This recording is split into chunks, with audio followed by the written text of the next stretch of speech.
या अल्लाह या करीम या अज़ीम या गफूर या शकूर या वदूद।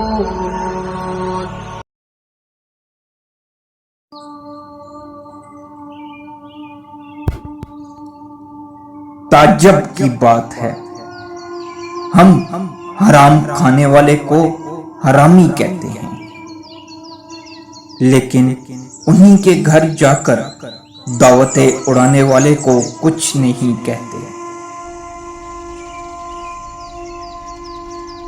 हम कूड़ा उठाने वाले को तो फख्र से चूड़ा या भंगी कहते हैं, लेकिन सड़कों पर गंदगी फैलाने वालों को कुछ नहीं कहते।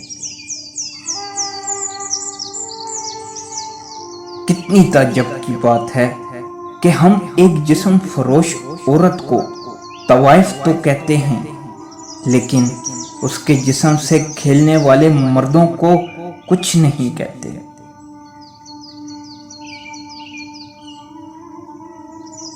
क्या कभी हम भी अपने लिए यही अल्फाज इस्तेमाल करेंगे?